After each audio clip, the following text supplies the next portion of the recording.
Tuesday, December 16th, 1:08 p.m. I am exhausted. I think about Tuesday last week, I started to feel sick and just like kind of cold symptoms, and I could tell something was coming on. And I was thinking in my head, I need a day of rest or something. I've been working a lot of hours, work and at home, and just trying to stay on top of everything, and it's a lot.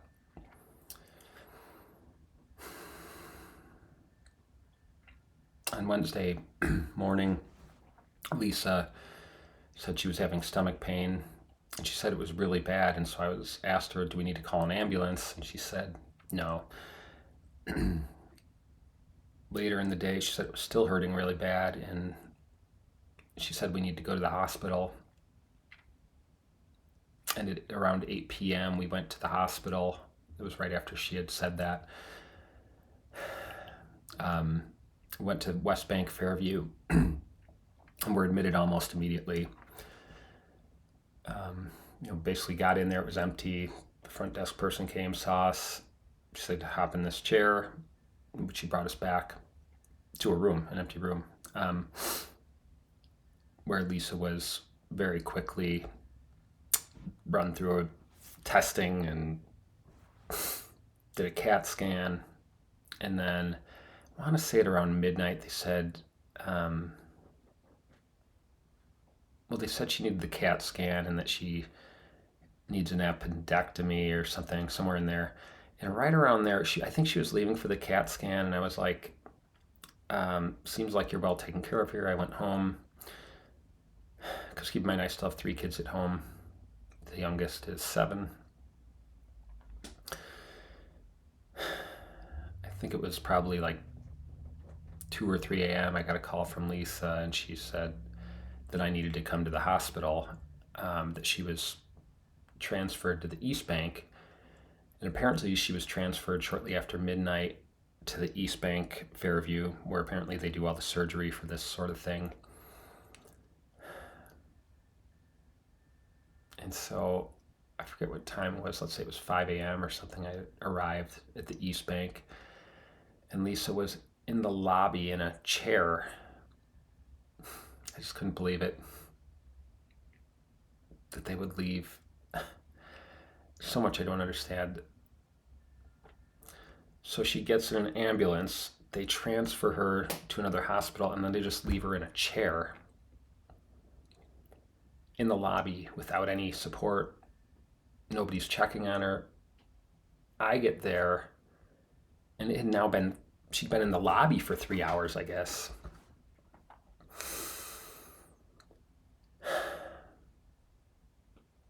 And so immediately I asked the front desk person for help, and pretty shortly thereafter, after I asked, they sent someone out, and they brought Lisa back to the hallway of the emergency room, where they put her in a bed.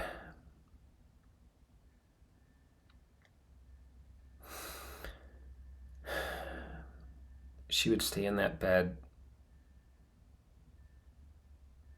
I don't know, 12 hours in the bed in the hallway. It's fully lit. Everybody's walking back and forth, and I'm sitting in a chair in the hallway.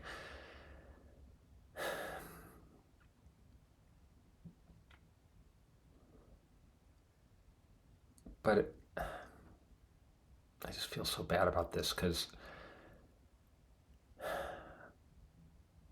can't remember if I went home. I think I went home again for a nap at some point, and no, it was to get the kids to school. So I must have gone home at like 7 or 7:30 then. Lisa's in the hallway. I call Lisa's mom. Lisa's mom comes and helps. Or maybe it was Aunt Miranda. No, Aunt Miranda came and helped. I head back. Lisa's still in the hallway.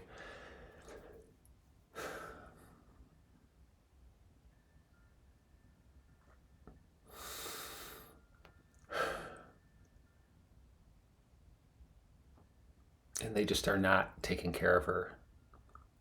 And so when I arrive, she's crying, just loudly bawling, and nobody is there. It's just her in this bed, in this hallway. People are walking by, nurses, patients, doctors, help, orderlies, whoever. Everybody's just walking by. She's bawling. She's in this bed all by herself. And so I arrived. I just can't believe they did that. That they would just leave her.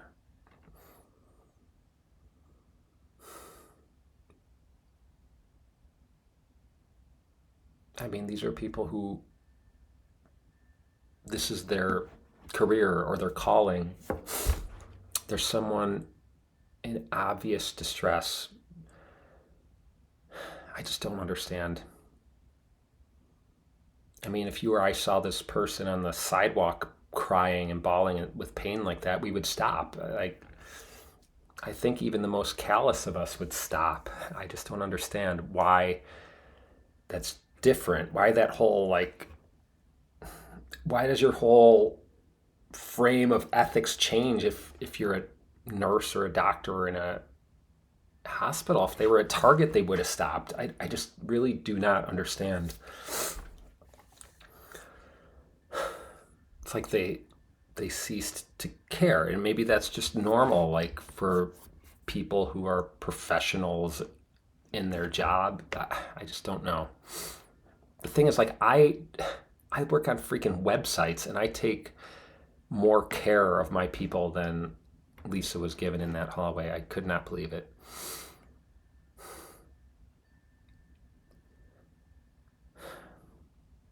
So I showed up, and I think it was 9 or something, 9 a.m., maybe 8, I don't know. I see Lisa's in obvious pain, obvious distress, and I kind of at that point recognized immediately that she needs me there, advocating for her constantly, because the professionals were not.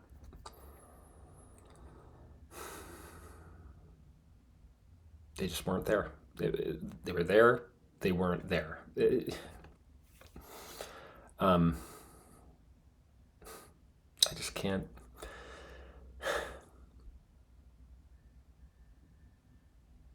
So every nurse that would come by, not only I went out to there was a desk like right next to it. I swear the desk was 10 feet from where she was. Surely the person at the desk heard her crying, asking for help. Nobody came. So as soon as I saw this, I let Lisa know I was there. I'm not leaving. I'm staying for the duration at this point. And I go to the desk. I said, "Hey, we need help." So they send a nurse over, and let's say, I don't know, 5, 10, 15 minutes later, a nurse shows up, and I can't remember exactly, but at this point, I'm like, I know I just went to the front desk, but another nurse walks by, so I stop her. I say, "Hey, we need help." And between that, both of those exercises, we finally get a nurse. His name's Jay.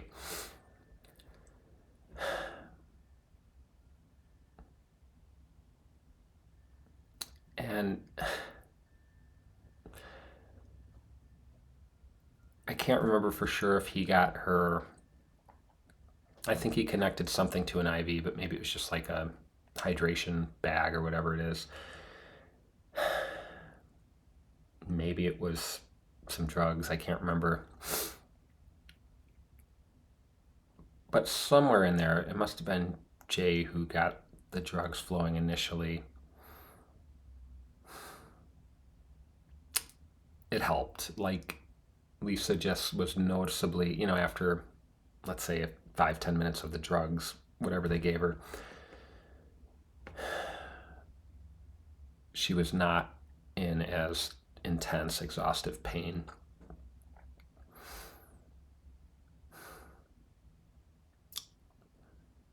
And still, after this, nobody came by to check on Lisa. And so, I don't know, maybe it was an hour. I go back to the desk and say, "Hey, can we talk to a nurse?" Because by this point, it's probably lunchtime.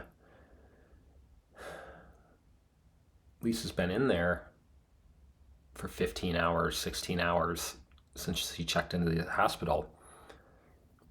She hasn't eaten, and they're telling her not to drink because she's going to have surgery, so she's had no food, no water. One of the nurses said, I don't think it was Jay, it was someone else, they said, here, I'm giving you medication. You can drink while you have medication. So it's some weird loophole in hospital logic where now you can have water because you're taking medication actually actively, like a pill, or like, when you have Tylenol, you need a little water. It was like that was the logic.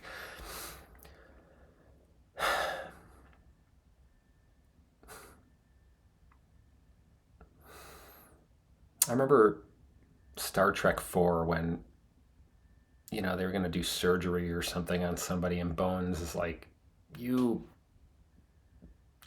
medieval barbarians. That's kind of how I felt, like, I just don't understand it sometimes.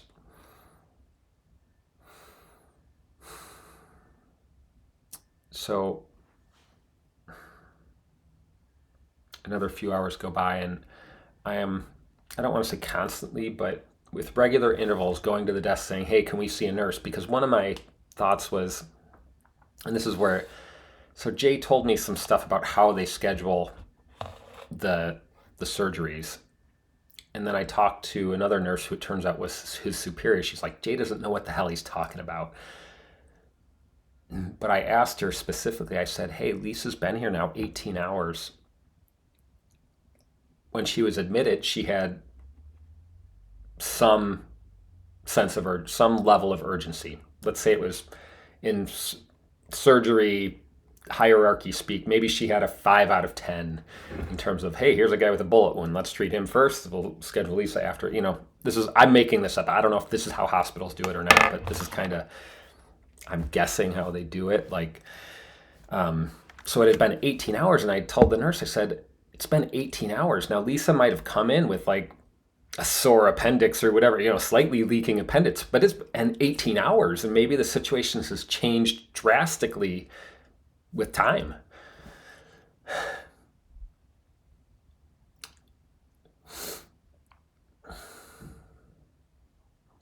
And so they hooked up a blood pressure and oxygen finger thing because I guess that's a metric they can track. And again, this is the mind-boggling thing that just makes me very, very confused, is that we've been in the hospital 18 hours and nobody has taken her blood pressure and done the oxygen finger thing. I know when I go for a doctor checkup, they do the blood pressure and oxygen finger thing, and I don't know what standard operating procedure is for this hospital or any hospital. I just know that the lack of care, the lack of even just doing basic metrics that I can do with my fingers in a clock, like the lack of even that basic metrics, like just to see how people are doing. How about just checking in once an hour?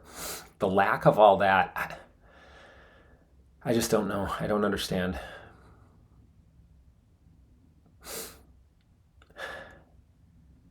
I run a business. We do websites, which is not important in relation to what Lisa just went through. And I take better care of my customers. I check in with them regularly. I'm always curious if they know what's going on, and I want them to understand what's going on. And it just boggles my mind. Here we are in a 21st century hospital on the West Bank of one of the greatest research institutions in the world. And it just seems like they don't care. They're not taking even basic measurements.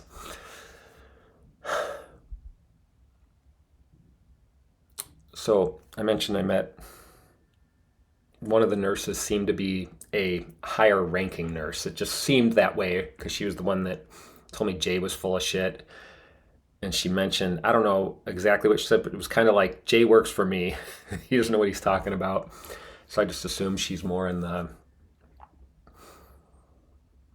hierarchy, whatever. Um,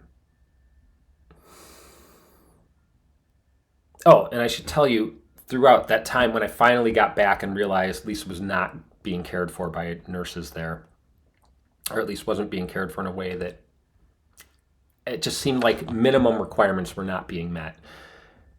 So I was advocating, I don't know, let's say on the hour, maybe even more than that. I would go to that desk. I would talk to nurses that walked by. I just said, hey, can we get a room? We've been here 18 hours. We've been here 17 hours. Been here 19 hours, whatever. Can we get a room? And I kept asking. And then at one point, Lisa, I don't know if I was in the bathroom for a minute or something, but Lisa was like, there's a room opening up, but someone else got it. This is what Lisa told me. And I got to tell you, like,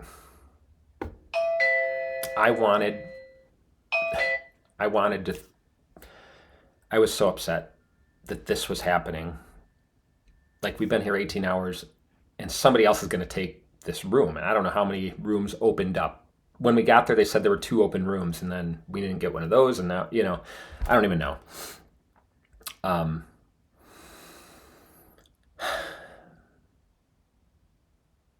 So we hear this, somebody else is going to get this mysterious open room. And I don't know how Lisa heard it. Maybe she overheard somebody.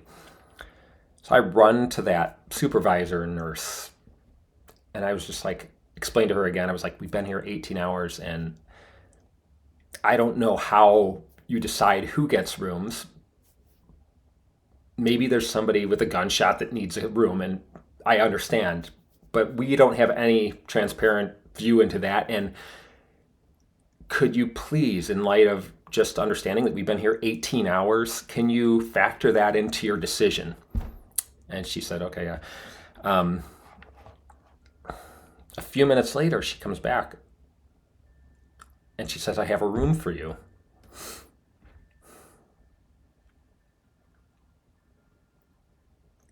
And I get emotional just thinking about it, because she brought us to this room right shortly thereafter. Let's say 5 minutes later, she's, we have to move from the hallway to this room. Honestly, like, it's probably one of the nicest things that's ever been done for me. And, I can't speak for Lisa, but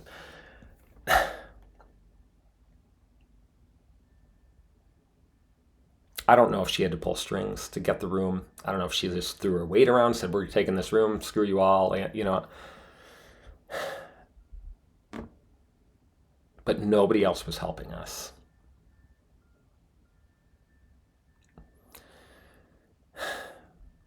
So we get in this room, and it's a beautiful room.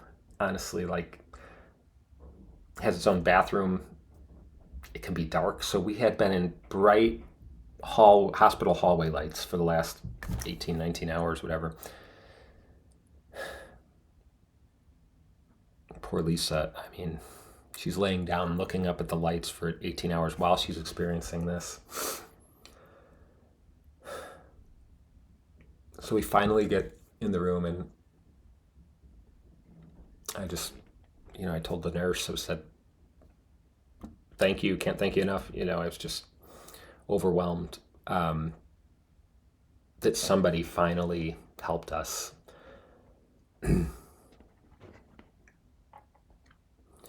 So we were able to turn down the lights. Immediately, a nurse walks in. She's doing the vitals, the whatever. She's asking questions. And the other thing, when we're in the hallway, there's no way to call a nurse. As a patient, you need an advocate. There's no button, like in most hospitals, I think there's like a button you press to call a nurse. There's no button. And we were told that the buttons were broken, and whatever the excuse was, there were no buttons. Which is a whole nother thing that just bothers the heck out of me. because I can build a button that beeps. I can do that, and I don't have a lot of skills. I could Google Amazon and say, give me a button that beeps when someone presses it. Probably cost you $8. You would have it. Stick it to the wall. This is like, I get so upset about this because there's just so much basic decency that is lacking in this hospital, Fairview, East Bank.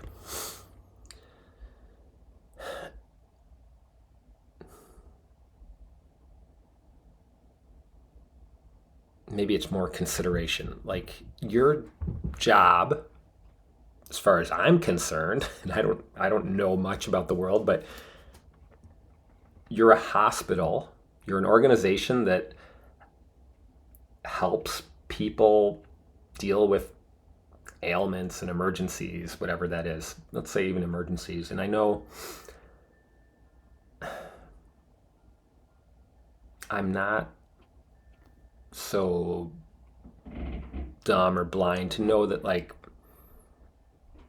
things get busy sometimes at any organization and things fall through the cracks, but this just seemed to be systematic leadership problems. Like, I don't know. I can't imagine an organization with a strong leader who's paying attention to details would let there be no call button on the wall where there's supposed to be one. There was like a spot where the button was. And again, this is like an $8 part on Amazon that I could buy today, stick to the wall, have it buzz. I mean, it's not rocket science. It's like stupid. And yeah, like, they're going to, the retort would be, well, we need to plug it into our system. And I'm saying, for $8, yeah, it won't plug into your stupid system, but it'll fix the problem. Somebody will hear the buzzing and say, why is there a thing buzzing? Oh, you need help. I didn't get into any of that with them. I just let that die. But that's just, to me, the lack of a button is illustrative of the bigger leadership problems at this hospital. That they don't care enough to install a cheap button. They just don't care. And nobody stops unless there's something beeping at this hospital. Can't speak for any other hospitals. Nobody stops unless you call them with the button. And Lisa was too much in pain. She's sitting wailing in the hallway. Nobody stopped.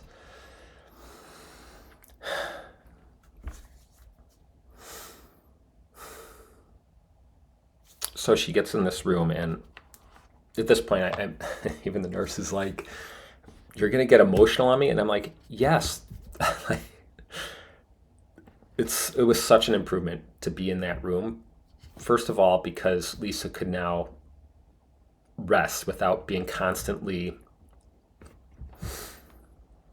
interrupted, and I'm talking when we're in the hallway, but there's beds rolling by, there's doctors talking, there's nurses talking. Nobody's talking to her, by the way. They're just rolling on by and pushing the chair around so they can squeeze through, the chair that I was sitting in.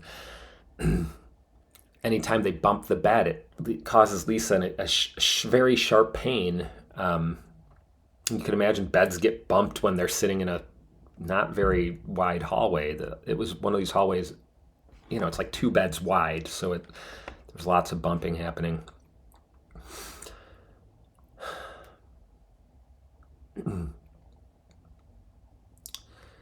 So by this time, if you recall, I was sick on Tuesday, and now it's Thursday, and I haven't slept much. I've been traveling back and forth. It's cold. It's snowy. Been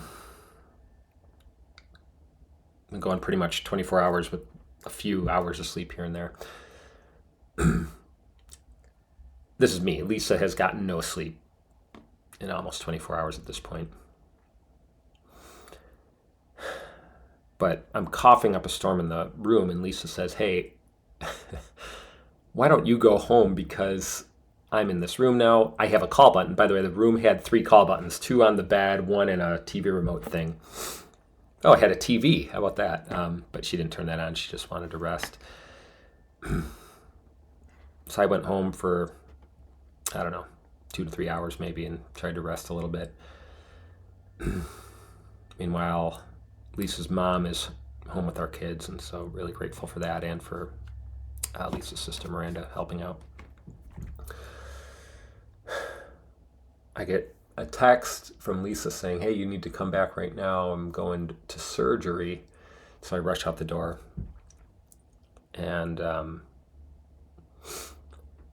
get in the room, and there's like some health consultant or something who had been, I don't know, sharing breathing techniques. She had some like lavender scent thing.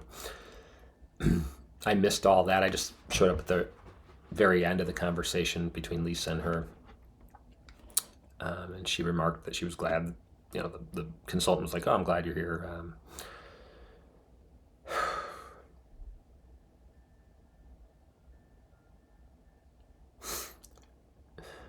And from then on out, it was actually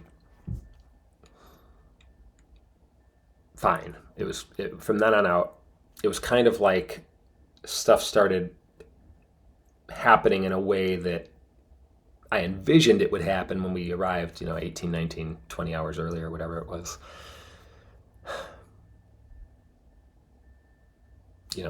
From the time that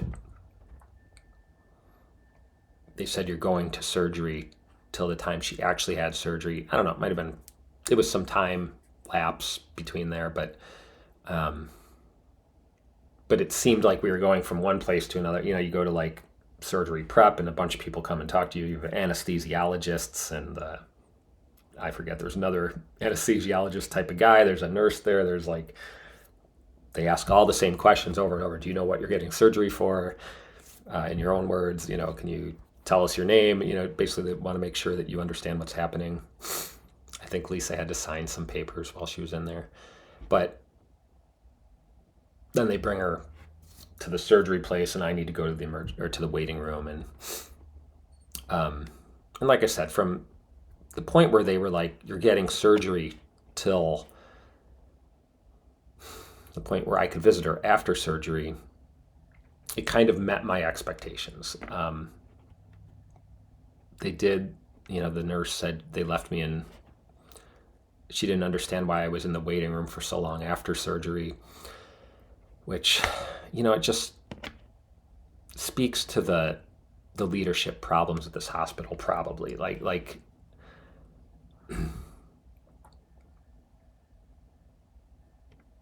I believe that strong leaders fix, like things just work more smoothly. They work better.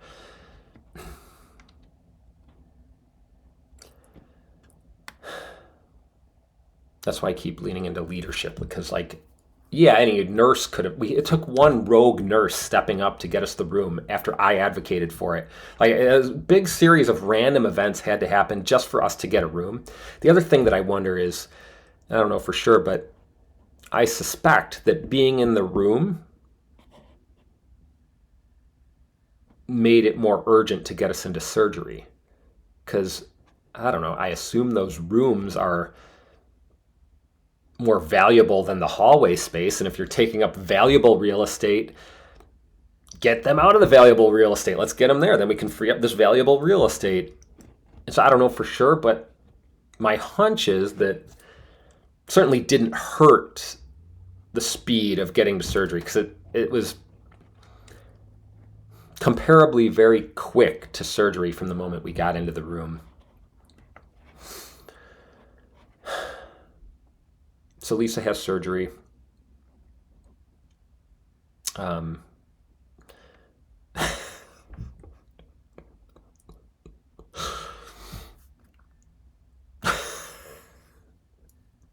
I'm about to tell you is kind of the capstone. I'm laughing. It's like a laughter mixed with, it's like an exhausted, painful laugh that like the hospital wanted to play one more bad practical joke on our experience.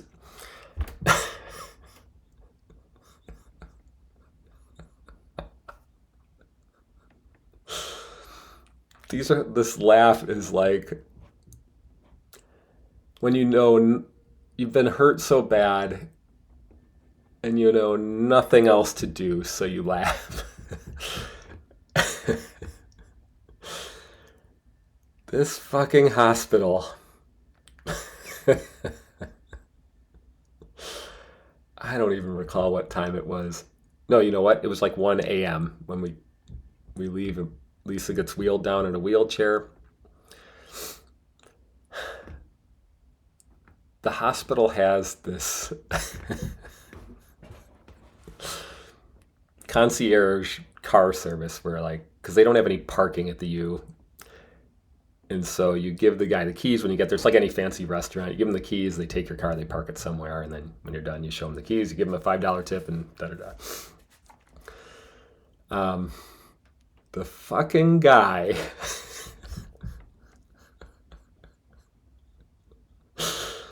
Let's first set up what a normal car concierge place at a restaurant would be. You have 4 18-year-olds who are very much in shape, almost always males, very aggressive, very quick. They run, you hand them the keys. When you hand them your ticket, they will sprint and get your car. They will literally sprint at 18-year-old breakneck speed, which is as fast as it gets in the world. 18-year-old male breakneck speed.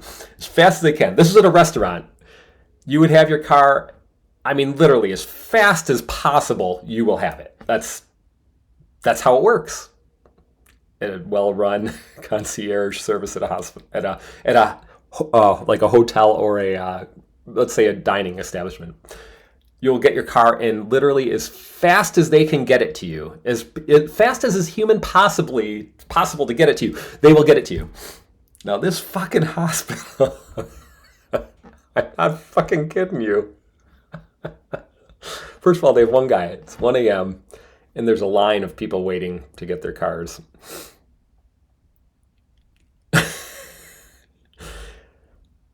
And, you know,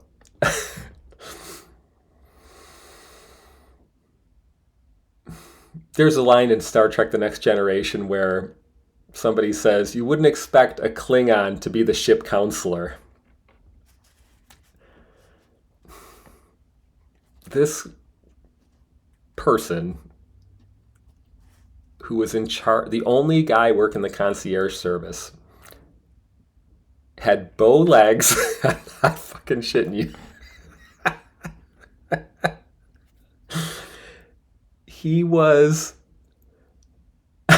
maybe the slowest person in the whole Twin Cities they could have found to run the concierge service.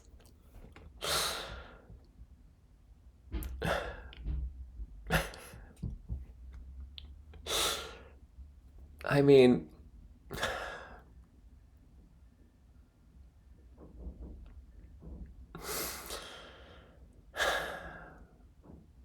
this was the capstone of my experience, was this concierge service. So Lisa and I are waiting, I don't know, maybe 45 minutes from the time I gave him the keys. He gets the car, brings back the car, walks very, very slowly from the car to us, walks very, very slowly to the desk, does the transaction.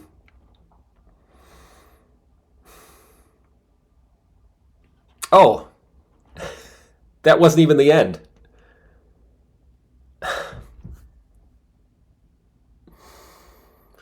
This just speaks more, it's just the incompetence of this whole operation at the East Bank Fairview. The guy who wrote the prescriptions, it's 1 a.m. He wrote the prescription. He goes, go to this Walgreens. They have a 24-hour pharmacy. It's on the other side of town. It's probably 18-minute drive from where we were, whatever, at 1 in the morning. Goes, but go there, take this piece of paper, get your pain prescription filled. And Lisa's in intense pain at this point, just intense pain. She just had surgery, an hour ago. Get to the Walgreens. Lisa says, in addition to picking up my meds, pick up some candy. So I get a bunch of candy. But also, the pharmacy's closed. And I checked Google, and it says it's open all day except from 1:30 to 2 a.m. 1:30 a.m. to 2 a.m. This is what Google Maps says. So I was like, okay, it's closed until like 10 minutes from now, so we'll just wait. But I go to the desk, I go, hey, does the pharmacy open in 10 minutes? He goes, no, it opens at 7 a.m. I say, I'll just take all this candy.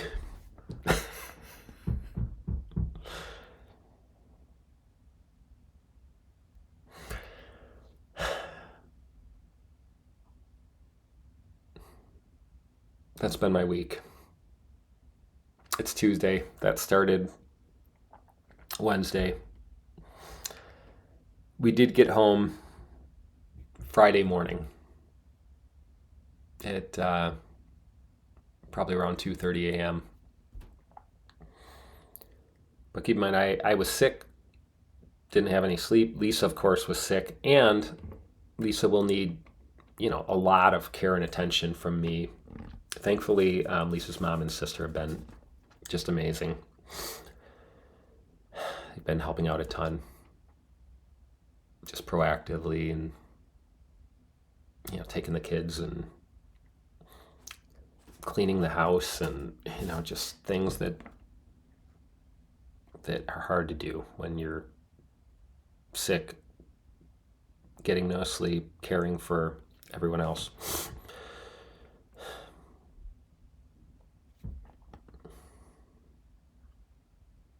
So it's Tuesday.